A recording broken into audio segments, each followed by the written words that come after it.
Hi, everybody. Good evening. And we are always fighting for housing, your housing repairs. And tonight we are talking about New York's eviction moratorium. It has expired. It has um, worried a lot of people, and there's so many misconceptions to what is happening now. What are your rights?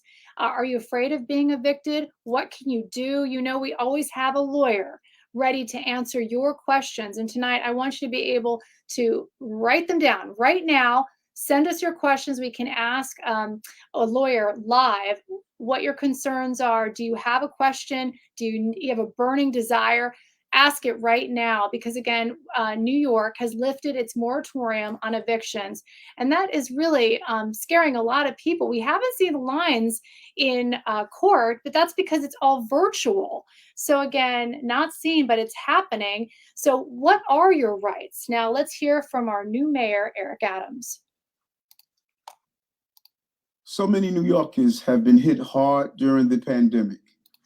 Working people struggling to make rent worry about keeping a roof over their heads.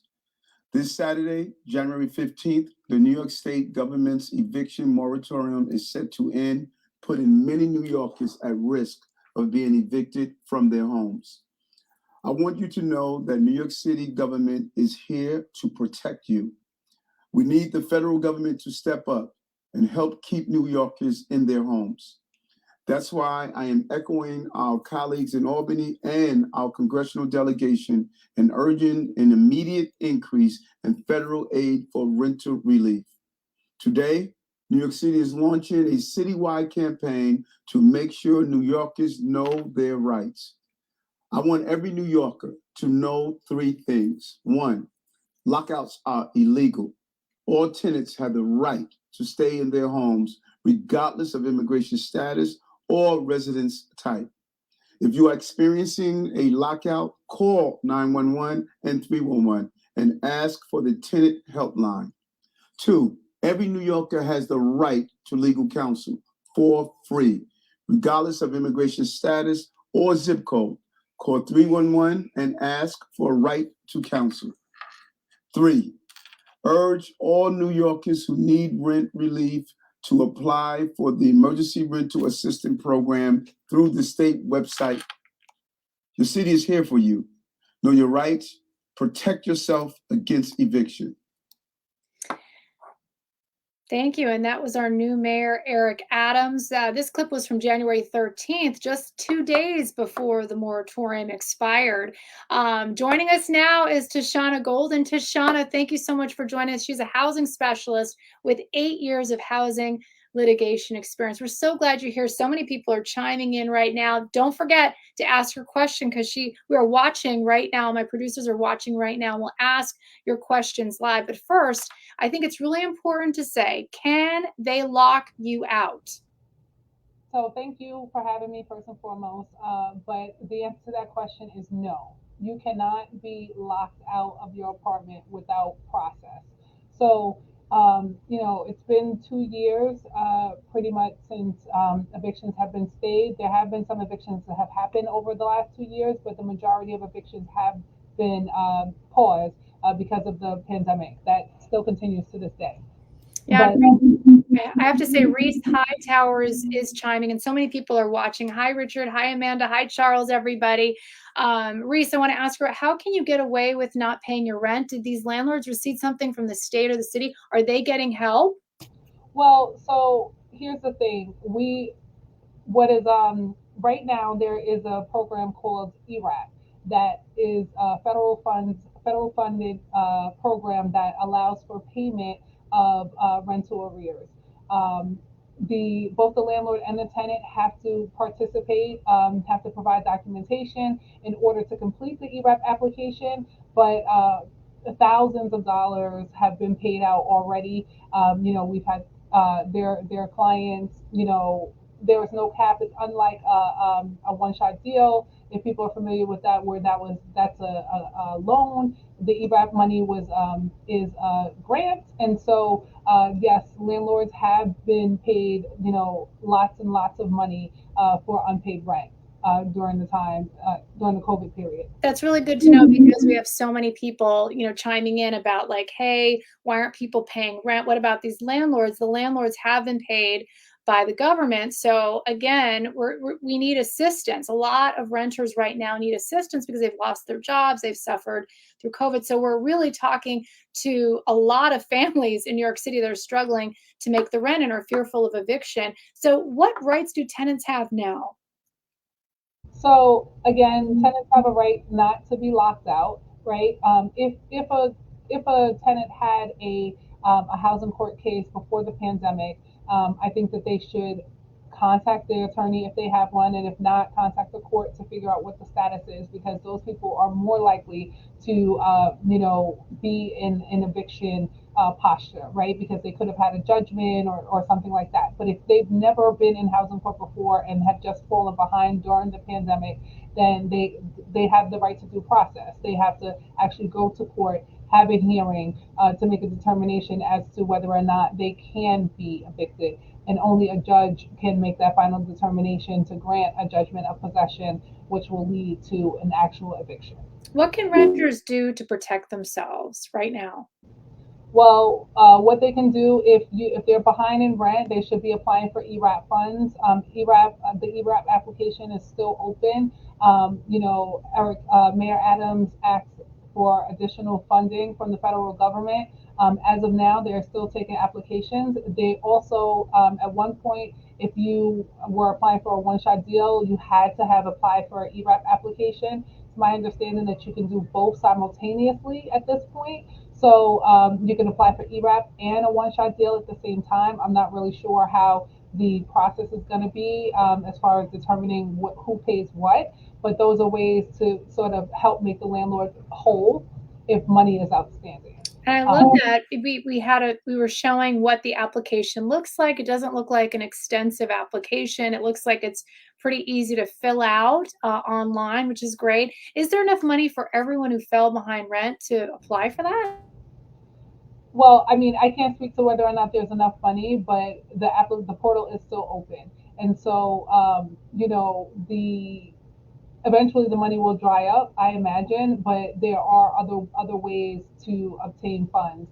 There also, in addition to ERAP, there is a safe harbor, which protects tenants for unpaid rent during the covered period, and the covered period is March 2020 through January 2022. And so the landlord may be entitled to a money judgment for that time, but will not be able to, potentially cannot evict uh, tenants for that time. Great information. And Brian Katz is telling us if I fill out for the ERAP help, will that stop any eviction? That's a good question.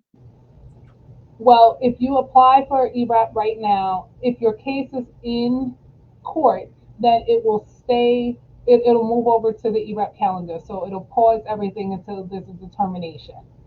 Okay, and Anna Cortez applied for ERAP months ago and they still have it under review. How long does it normally take to hear back from them? Honestly, it's taken months. It has taken months. Okay, and it does protect you from potential eviction from landlords? Yeah, so if you're already in court and you've applied for ERAP, so if you've not been in court and your landlord just sort of been knocking on your door saying, hey, you haven't paid the rent, this is bothering me, well, he can't evict you until you go to court. You can apply for ERAP, but again, you cannot be evicted. If you've already been in court and you apply for ERAP, then that will stay the case. And I can't tell you how many landlords reach out to me every day saying, please, Monica, tell our side of the story. So we are not forgetting about the landlords, especially the small landlords. What assistance is there for landlords right now? Well, ERAP actually assists landlords, right?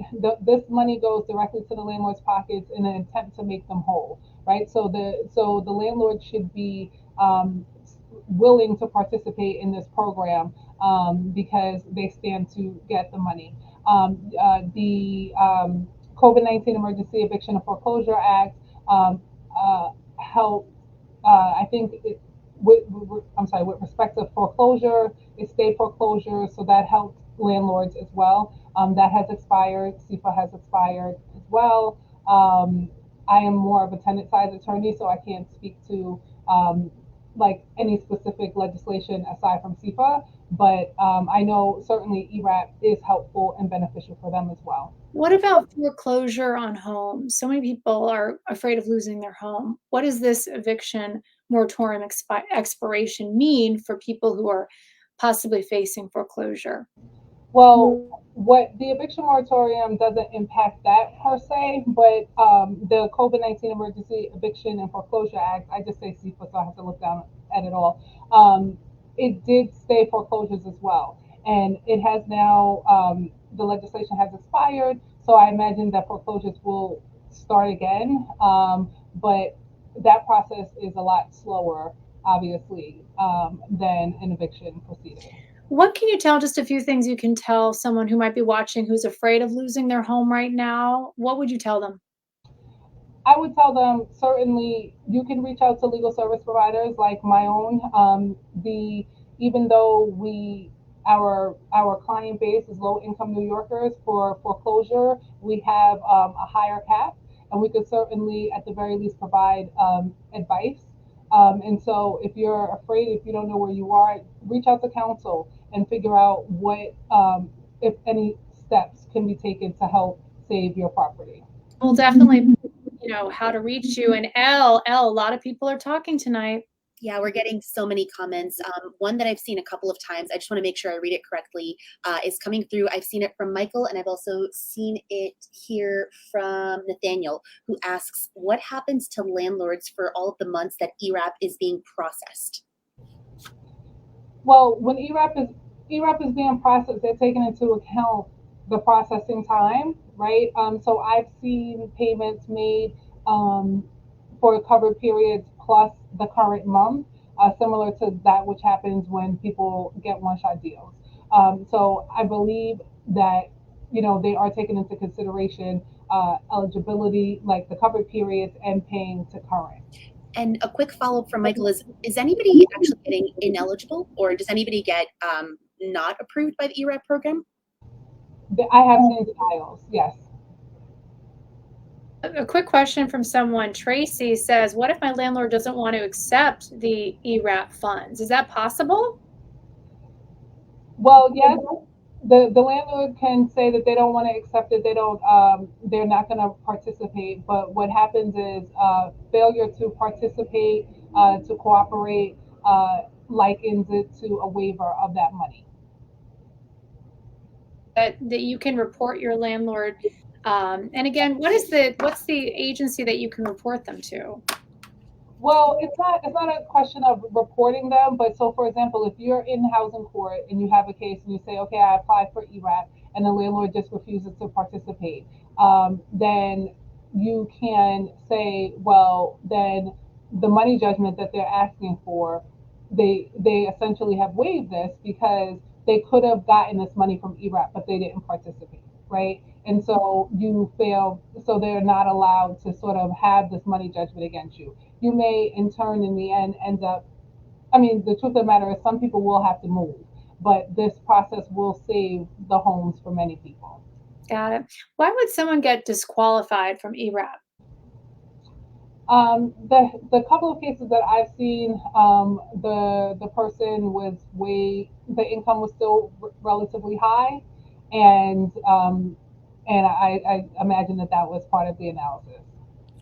Wow, interesting. But the bottom line, I think the big takeaway is, because it is so complicated, is you are always on the tenant side, your organization. So we'll make sure to have your contact information on this link if people are interested, but also that you do have rights. The landlord cannot lock you out, and there is a process that you must go through still. So even though the eviction moratorium has expired, you still have time to fight.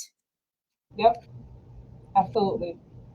And the best way to do that is to have representation like yourself, and to know that it is a process that's going to play out. Because so many people reach out to us and say, they're nervous and they're worried. And worrying is, I guess, I always like to end the show with hope. What kind of hope can you give people who might be fearful of eviction, fearful of foreclosure, losing their homes tonight? I think that, you just have to remember that there are organizations there it's set in place that will help you, right? And so if you don't have the answer, reach out to the person that does, right? And there are organizations like my own that work with both tenants and landlords, and can help navigate the system. Immediate next step. I love that the producer reminded me, if you're experiencing harassment, to call 311, like our mayor said. Yep, yep. If the landlord's harassing you for rent or whatever it is, you can call 311, and you can, also file a claim in housing court if it is severe. Oh, and Tashana, it's so great to have you on our side. I hope you'll come back and do another show as we continue to navigate the system here and keep people in their homes. That is the goal, isn't it? Tashana, thank you so much. Tashana Golden, again, 8 years of housing litigation experience, answering your questions live. So many great questions. I hope we got to all of them. If we didn't, you know where you can find all this information later, pix11.com. And of course, .com/Monica for all of our stories, and always reach out to us and watch for us at 5:55 every night on Pix 11 News. But don't forget, we have a 4, 5, 6, and 10 shows in the evening. We're always making it happen for you. Tomorrow's Follow Up Friday. I can't wait. We're making it happen. Good night, everybody.